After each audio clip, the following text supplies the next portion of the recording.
हाँ, good afternoon बच्चों। Further पढ़ना चालू करते हैं। देखो, स्कोप ऑफ सप्लाई चल रहा है अपना। अपन ने क्या पढ़ा? सप्लाई की डेफिनेशन में दो सेक्शन है, सेक्शन 7 सबसेक्शन 1, सबसेक्शन 2। 7 सबसेक्शन 1 में क्या क्या पढ़ रहे हैं अपन? सप्लाई में क्या क्या आएगा और कैसे पता चलेगा कि अपन सप्लाई में कवर है? अगर सेक्शन 7 के सबसेक्शन 1 के अंदर क्लॉज ए और बी या सी किसी भी एक सेक्शन में अपन फंस गए, तो कोई भी सेक्शन में अगर अपन फंस गए तो समझ जाना हम पर जीएसटी लगेगा। क्लियर? एक क्लॉज क्या था, जल्दी से याद करते हैं अपन। एक क्लॉज था बिजनेस प्लस कंसीडरेशन। अगर आपका किया गया कोई भी काम बिजनेस है प्लस कंसीडरेशन की डेफिनेशन सेटिस्फाई हो रही है तो क्लॉज ए। बी कहता है import of service plus consideration, business हो या ना हो। और क्लॉज सी क्या कहता है? कवर अंडर शेड्यूल 1, भले ही आप पैसे ना लो, शेड्यूल में कवर हो तो आप सी में कवर हो जाओगे। तो अब बच्चों ये ए बी और सी क्लॉज यूं तो समझ में आ गए, लेकिन अब अगर कोई बोले कि मैं फिर भी मुझे पता चल चुका है कि क्लॉज ए में मैंने पैसे लिए, ऑल फॉर्म्स में मैं कवर हूं, फिर भी मैं बचने की उम्मीद कर रहा हूं, आपके पास आया, तो अब आप देखोगे कि क्लॉज ए बी सी में कुछ वर्ड्स हैं, business, consideration, goods and service. Clause ये सेक्शन 7 सबसेक्शन 1 कहता है अगर आप बिजनेस की डेफिनेशन में कवर्ड हो, कंसीडरेशन आप लेते हो, गुड्स और सर्विस में कवर हो, तो इसका मतलब अगर अपन कुछ ऐसा करें कि अपन बिजनेस की डेफिनेशन से बच जाए या कंसीडरेशन की डेफिनेशन से बच जाए या हमारा किया गया काम सर्विस में ना आए, हमारा बेचा गया कोई सामान गुड्स की डेफिनेशन में ना आए, तो हम सप्लाई की डेफिनेशन से बच जाएंगे। तो गवर्नमेंट ने क्लैरिफाई किया है कि क्लॉज ए बी सी कुछ भी हो, वो कहते हैं business plus consideration related with goods and service. तो पहले अपन बच्चों अब डेफिनेशन पोर्शन पे आ रहे हैं कि ये बिजनेस की डेफिनेशन एंड कंसीडरेशन की डेफिनेशन क्या होती है, फिर गुड्स एंड सर्विस की डेफिनेशन भी पढ़ेंगे। इसका मतलब क्यों पढ़ रहे हैं ये डेफिनेशन? अगर हम पर बिजनेस की डेफिनेशन लगती है, हम पर कंसीडरेशन की डेफिनेशन लगती है, तो हम पर सप्लाई की डेफिनेशन भी लगेगी, और अगर हम इनमें से बच गए तो हम शायद जीएसटी से भी बच जाएंगे। तो चलो देखते हैं बिजनेस की डेफिनेशन क्या कहती है। बिजनेस की डेफिनेशन है सेक्शन 2 सबसेक्शन 17 में। इसके अंदर भी इंक्लूड से लिखा हुआ है, इसके अंदर भी लिखा हुआ है कि आप किसी भी क्लॉज में कवर होते हो। इतने सारे क्लॉजेस है, 9 क्लॉज है, 9 पॉइंट है, 9 में से एक भी पॉइंट अगर आप पर एप्लीकेबल हो गया तो आप समझ जाना कि आप किसकी डेफिनेशन में कवर हो? बिजनेस की। मेरी बात सुनो वापस, इन 9 में से एक भी पॉइंट आप पर लागू होता है तो आप बिजनेस की डेफिनेशन में कवर हो। फिर चेक करो क्या मैंने जो पैसे लिए वो कंसीडरेशन की डेफिनेशन में भी कवर है क्या? हाँ है, तब जाके अपन सप्लाई में फंस जाएंगे। तो चलो अपन पढ़ते हैं बिजनेस की डेफिनेशन के 9 पॉइंट कौन से हैं जिसे जीएसटी ना देने वालों को बचना जरूरी है। बाकी इतने पॉइंट खतरनाक है, कुछ भी कर लो बिजनेस में तो फंसोगे ही फंसोगे। तो फर्स्ट पॉइंट ध्यान से सुनना। फर्स्ट पॉइंट है any trade, commerce, manufacturing, profession, vocation, adventure और एनी अदर एक्टिविटी। अब एनी अदर एक्टिविटी अगर हो गई तो पहले वाला वर्ड भी क्यों पढ़ा अपन? मेरी बात समझ में आ रही है? देखो, और एनी अदर एक्टिविटी वेदर और नॉट फॉर पेक्यूनरी बेनिफिट, मतलब समझना। ट्रेड मतलब बाइंग एंड सेलिंग, जो रिटेलर हो गए, होलसेलर हो गए, फंसा दिया गवर्नमेंट ने कि जो खरीदने और बेचने का काम करता है वो बिजनेस है। चलो अपन खरीदने बेचने का काम नहीं करते। कॉमर्स, कॉमर्स क्या करता है? जो कमीशन बेसिस पे काम करता है, सामान लाता है, कमीशन रखकर बेच देता है, वो कॉमर्स है।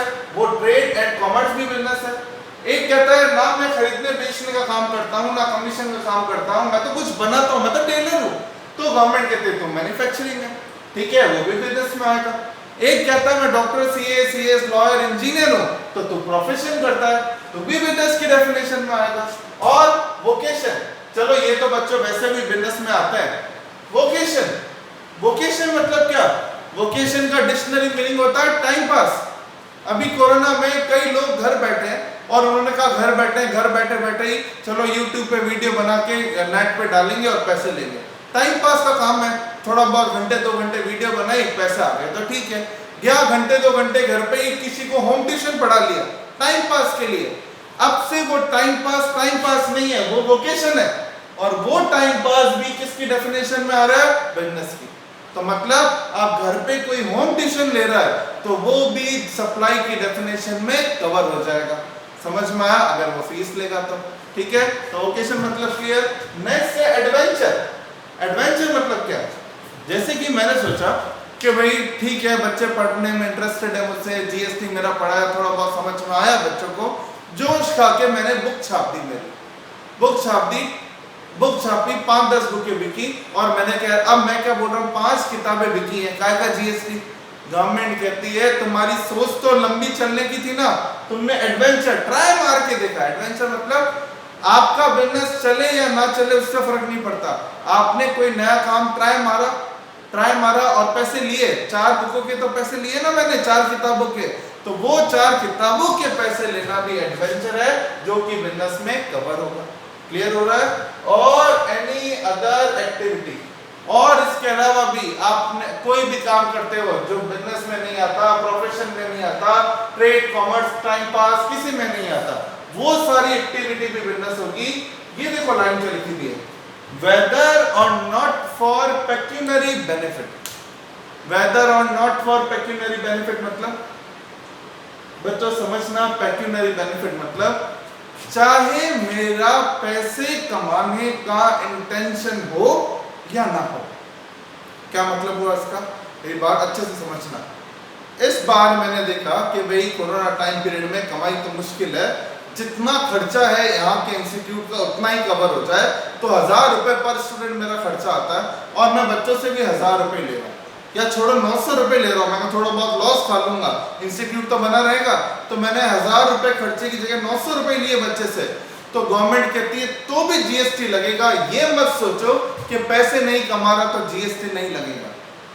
जीएसटी में कहीं नहीं लिखा गया है with the intention of profit, सिर्फ लिखा हुआ है फॉर अर्निंग कंसिडरेशन। फीस लेता हूं चाहे 50 रुपए लूं या 5000 लूं, जीएसटी लगेगा। प्रॉफिट है या नहीं है उससे कोई मतलब नहीं है। आप जीएसटी पढ़ रहे हो, इनकम टैक्स नहीं। इनकम टैक्स में इनकम से मतलब होता है, जीएसटी में नहीं। मतलब जीएसटी में तो मतलब है पैसों से, पैसे लिए तो आप जो है बिजनेस की डेफिनेशन में कवर हो गए। तो समझ में आया ये पॉइंट? कुछ भी करना, ट्रेड, कॉमर्स, प्रोफेशन वगैरह, चाहे उसमें आपका इंटेंशन पैसे कमाना हो या ना हो, तो भी आप बिजनेस की डेफिनेशन में कवर होंगे। ए पॉइंट क्लियर हुआ? सबसे बड़ा ए पॉइंट ही था, और ए पॉइंट को देख के आपको लग गया होगा सब कुछ, सारा काम ही ए पॉइंट में ही कवर हो जाता है। अब बी पॉइंट। बी पॉइंट क्या कहता है?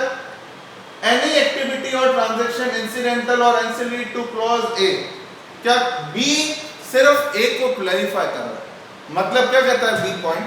हमारा काम है कोचिंग, कोचिंग क्लॉज ए में कवर हो गई। अब कोचिंग के साथ साथ हम देखते हैं बच्चा पेन लाना भूल जाता है। बच्चा जब बीच में हम लोग ब्रेक देता है, उसमें कुछ ना कुछ रिफ्रेशमेंट खाने के लिए बाहर जाता है, तो हमने यही एक छोटी कैंटीन खोल ली और कहा यहाँ साइड इनकम हो जाया करेगी। गवर्नमेंट कहती है आपका मेन काम कोचिंग है, वो तो क्लॉज ए में कवर हो गया। उससे साथ में इंसिडेंटल, उससे जुड़ा हुआ कोई काम कर रहे हो, वो भी बिजनेस की ही डेफिनेशन में आएगा। स्कूल वाले केवल फीस से पैसे नहीं कमाते, यूनिफॉर्म से, बुक से, टैक्सी वालों से, इवन पिकनिक के कई तरह से कमाते हैं। वो सारी चीजें इंसिडेंटल है एक क्लॉज ए से, तो वो भी किस में आएंगी? बिजनेस में। तो स्कूल वाले अगर बोले कि यूनिफॉर्म का पैसा क्यों आएगा, हम तो पढ़ाते हैं, तो यूनिफॉर्म का पैसा लेना, बुक्स का पैसा लेना भी क्लॉज ए से रिलेटेड है, इसलिए किस में आओगे? बिजनेस में। Point number 3। पॉइंट नंबर 3 कहता है any activity of clause A irrespective of volume, frequency, continuity. C कहता है अगर आप एक क्लॉज ए से रिलेटेड कोई काम कर रहे हो, तो चाहे कंटिन्यूटी हो या नहीं हो, साल के 2 महीने समर वेकेशन पे ट्यूशन पढ़ाते हो, तो भी बिजनेस में आओगे। फ्रीक्वेंसी, वॉल्यूम, क्या मतलब? चाहे मैं 2 बच्चों को पढ़ाऊं या 200 को पढ़ाऊं, कोई फर्क नहीं पड़ता।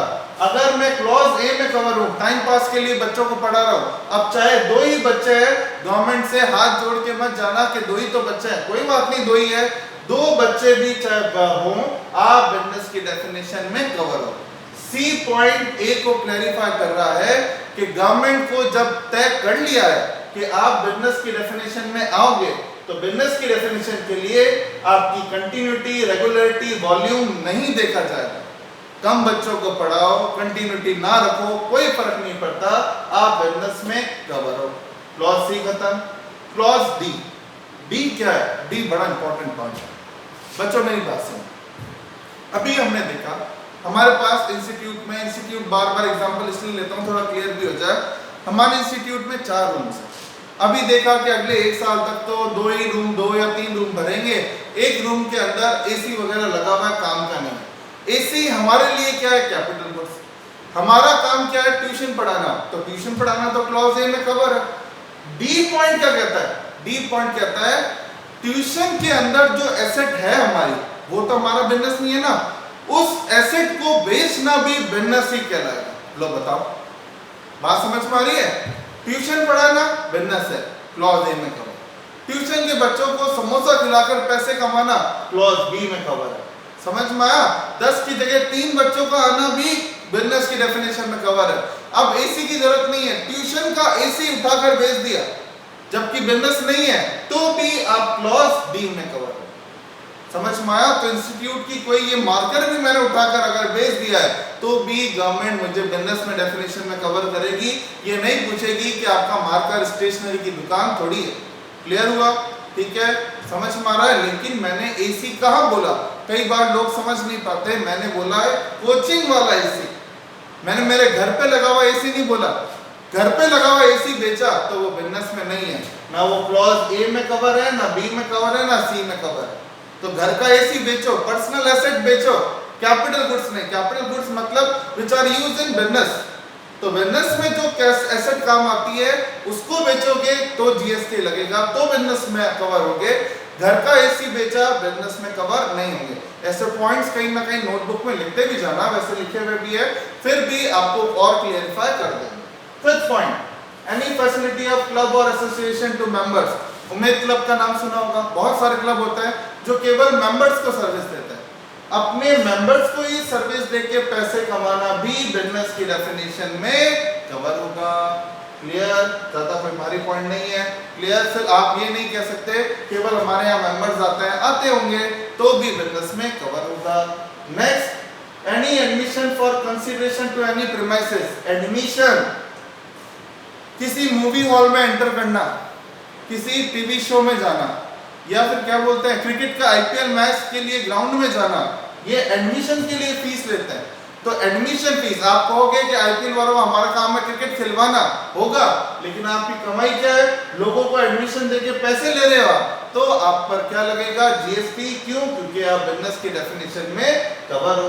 Next, any service supplier as an holder of office. पूरा पॉइंट आपके लिखा हुआ है। ये है जैसे आपने ओयो रूम्स देखा होगा, क्लब महिंद्रा देखा होगा। ओयो रूम्स क्या बच्चों? कोई होटल थोड़ी है, एक ऐप है। उस ऐप के दर्जनों हजारों होटल्स हैं। वो अपने ऐप से होटल बुक करा के आपको रहने को देता है। आप कहते हो ओयो में रहे, जबकि वो ओयो का तो वो होटल है ही नहीं। तो ऐसा कोई ऑफिस आप लगा कर बैठे हो जो ऑफिस के अंदर वो बंदा कुछ ऐसे मैनेज कर रहा है कि आप कहीं भी हो आपका काम चला देता है, तो भी आप बिजनेस की डेफिनेशन में कवर होगे। नेक्स्ट, रेस क्लब और बुक मेकर। जो हॉर्स रेस वगैरह होती है मुंबई वगैरह के अंदर, वो जो हॉर्स रेस के अंदर जो भी बुक मेकर है, जो पैसा वगैरह लेके घोड़े पे पैसे लगाते हैं, वो भी बिजनेस में कवर होंगे। ये नहीं भी लिखा हुआ होता ना बच्चों तो भी चलता, लेकिन मल्टीपल चॉइस में भी काम आ सकता है। और जिनके सीए, सीएस, बीकॉम वगैरह है, उनके तो डायरेक्ट लिखने को आएगा बिजनेस की डेफिनेशन लिखो। तो इतने पॉइंट रखने से अच्छा है समझ के जाओ। तो ये सारे पॉइंट एक साथ जब लिखने को आए तो सारे पॉइंट याद होने चाहिए।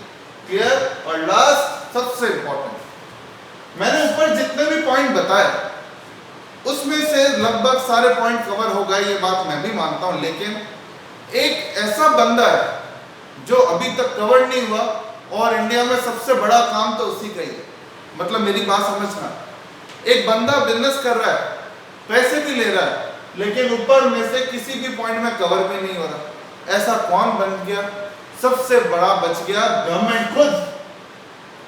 गवर्नमेंट द्वारा जो काम किया जाता है, कल अगर मैं आपको बोलूं कि बच्चों गवर्नमेंट ने अपने लिए नई नई ट्रेनें चलाई है, तो आप कहोगे सर गवर्नमेंट का तो काम ही है लोगों की भलाई करना, इसलिए ट्रेन चलाई है। तो वो बिजनेस थोड़ी हो सकता है। इस पॉइंट को लेके आर्ग्यूमेंट नहीं हो। गवर्नमेंट ने कहा एक अलग से पॉइंट और डाल दो ताकि झंझट ही खत्म। गवर्नमेंट ने कहा हमारे द्वारा कोई भी प्रकार की एक्टिविटी या ट्रांजैक्शन किया जाता है वो भी बिजनेस में ही आएगा, और अगर उसके बदले पैसे लेते हैं तो जीएसटी लगेगा। क्लियर? अभी आप कहोगे जैसे कोरोना की टेस्टिंग पर जीएसटी लगेगा सर। फिर कोरोना टेस्टिंग के लिए सरकार पैसे, कोरोना टेस्टिंग बिजनेस में आ गया लेकिन फीस तो लेती ही नहीं है, फ्री में टेस्टिंग हो रही है। टेस्टिंग फ्री है तो कंसिडरेशन नहीं है, चलो तो उसने बचा लिया। समझ में आया? क्लियर? लेकिन अब गवर्नमेंट ने खुद को क्यों कवर किया? गवर्नमेंट कहती है हमको कवर करने से खुद को, हमने अपने आप को कवर किया है, खुद का नुकसान नहीं, नुकसान तो जनता का ही है। एसी ट्रेन में जाते हो तो फिर अगर गवर्नमेंट कह दे हम कवर नहीं है तो फिर एसी ट्रेन पे भी तो जीएसटी लगता है, वो बच जाएगा। जबकि वो जीएसटी सरकार नहीं अपन देते हैं, तो गवर्नमेंट ने खुद को कवर करके अपन को मरवा दिया। अब जाओ ट्रेन में जीएसटी लगेगा, एसी ट्रेन में टिकट बुक कराओ, बस में वॉल्वो में टिकट बुक कराओ, ठीक है, और पोस्ट ऑफिस में स्पीड पोस्ट करवा कराओ, आपको पैसे देने हैं विद जीएसटी। क्यों? क्योंकि गवर्नमेंट का काम किस में कवर है? बिजनेस में। और क्या लिया? कंसिडरेशन। तो शायद समझ में आया होगा, किसी भी प्रकार का ट्रेड कॉमर्स करना बिजनेस है, उससे रिलेटेड एक्टिविटी भी बिजनेस है, वॉल्यूम रेगुलरिटी से कोई मतलब नहीं है, बिजनेस की एसेट बेचना भी बिजनेस है, किसी केवल मेंबर्स को सर्विस देना भी बिजनेस है, अपने यहाँ पर एंट्री फीस चार्ज करना भी बिजनेस है, ओयो रूल्स वगैरह सिंगल ऐप से कमाना भी बिजनेस है, बुक मेकर बुक घोड़ों पे पैसे लगाना भी बिजनेस है, और लास्ट गवर्नमेंट द्वारा भी किया गया हर काम बिजनेस होगा। क्लियर? अब इसमें से बचा कौन बचा बताओ? इनमें से तो एक ही चीज बची, जैसे फर्स्ट, अपन को तो फर्स्ट पॉइंट से बचना है, इस पॉइंट से बच गए तो अपन बिजनेस से भी बच जाएंगे। और इसमें कहीं ऐसा पॉइंट नहीं, जैसे कि मैंने आपको मेरा मोबाइल फोन बेचा, मैंने मेरा मोबाइल फोन आपको बेचा, तो ना तो वो कोई बिजनेस है, सॉरी प्रोफेशन है, ना ये मैन्युफैक्चरिंग है, ना कॉमर्स है, ना ट्रेड है। मैंने मेरा मोबाइल फोन पर्सनल यूज था, बेच दिया। ना टाइम पास है, ना ये एडवेंचर है कि बेच के देखो तो कोचिंग छोड़ के मोबाइल बेचने में लग जाऊंगा, नहीं। तो पर्सनल एसेट बेचना बिजनेस की डेफिनेशन में कवर नहीं होता। समझ रहे हो मेरी बात? तो ये पॉइंट अपने अलग से नोट भी कर लेना। पर्सनल चीजें बेचोगे तो वो पर्सनल यूज की कोई चीज होती है तो वो बिजनेस में डेफिनेशन में कवर नहीं होती तो जीएसटी नहीं लगेगी। समझ में आया? क्लियर? बट आपको कुल मिला के बिजनेस से बचना है, तो पर्सनल कोई चीज किसी को कोई बेची है तो आप चिंता मत करो, आपने पर्सनल सर्विस किसी को दी है तो वो जीएसटी में कवर नहीं। क्लियर हुआ? ठीक है, समझ में आया? ये क्लियर? एक दिन किसी, मान लो बड़ी सिस्टर ने आपको एक चैप्टर पढ़ा दिया, उसके बदले आपने उसको चॉकलेट खिला दी, तो चॉकलेट कंसिडरेशन हो गई, ठीक है, मान लिया। लेकिन उसका आपकी बड़ी सिस्टर था ना, तो ये कोई टाइम पास था, ना ये एडवेंचर था, वोकेशन ना एडवेंचर था, ना कोई ट्रेड था, ना कॉमर्स था, तो जीएसटी नहीं लगेगा। क्लियर? समझ में आया? अब आते हैं अपन कंसिडरेशन पे, क्योंकि बिजनेस की डेफिनेशन तभी पावरफुल कहलाएगी जब उसमें क्या जुड़ा हुआ हो? कंसिडरेशन। कंसिडरेशन मतलब क्या समझना? एनी पेमेंट मेड और एग्रीड टू बी मेड, पैसे दे दिए या हाँ भर दी, हाँ भर दी मतलब ड्यू बेसिस, और दे दिए मतलब एडवांस।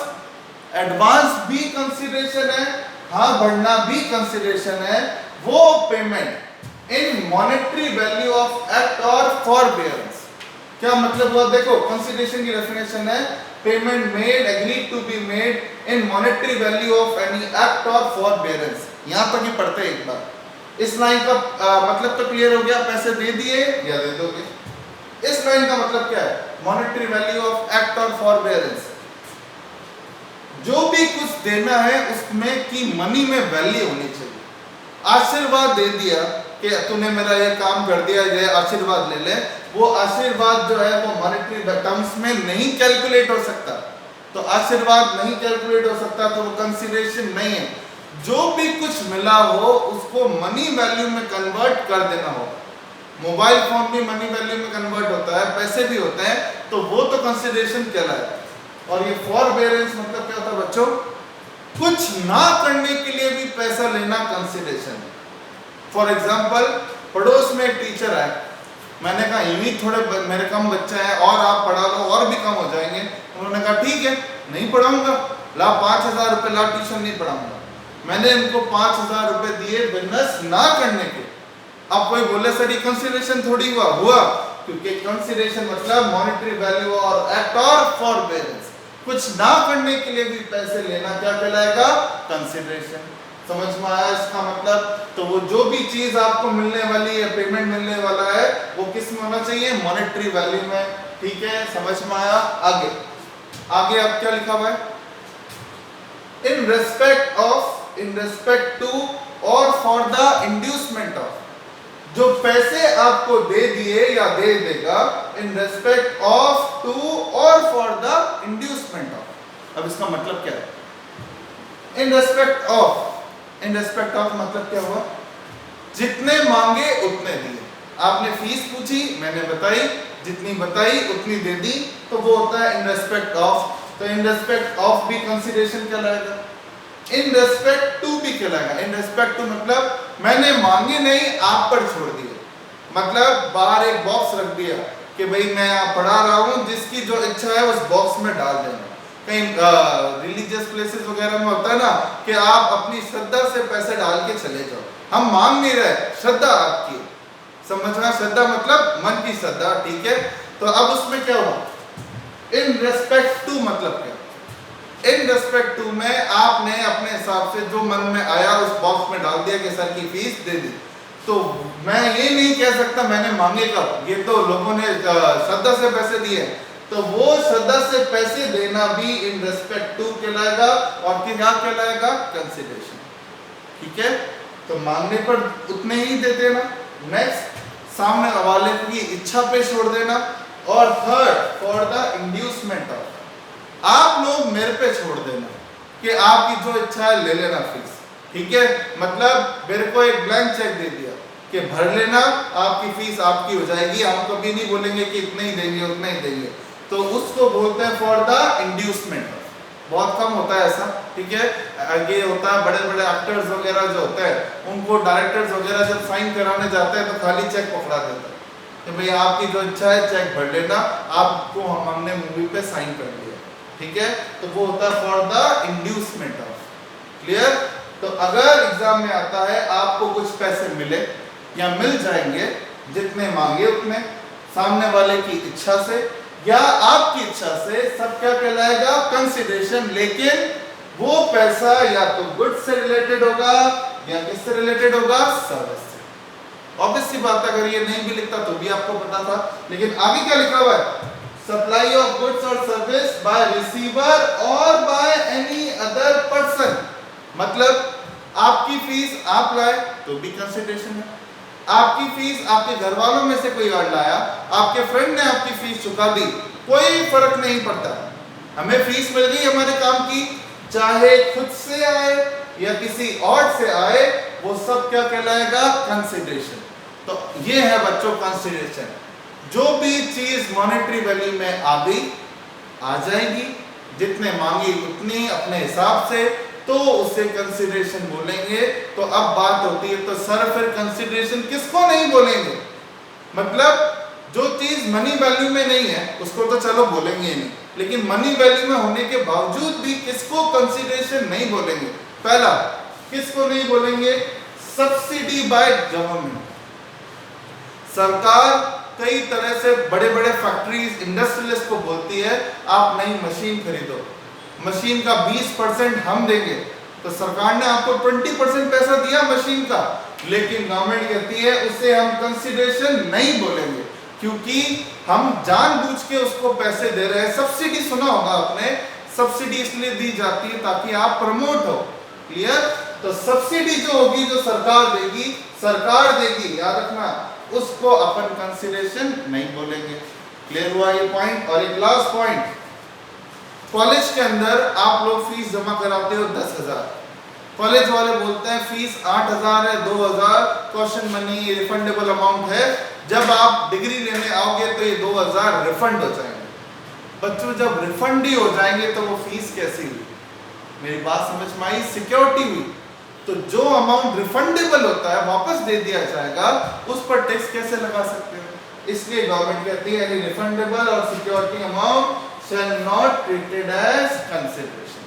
तो आप फाइनली पॉइंट एंड करते हैं, दो पैसे, दो चीजें जो मॉनेटरी वैल्यू में है लेकिन कंसिडरेशन नहीं होगी। पहली, जो सब्सिडी कौन देती है? गवर्नमेंट। और दूसरी, जो रिफंडेबल या सिक्योरिटी अमाउंट में होती है।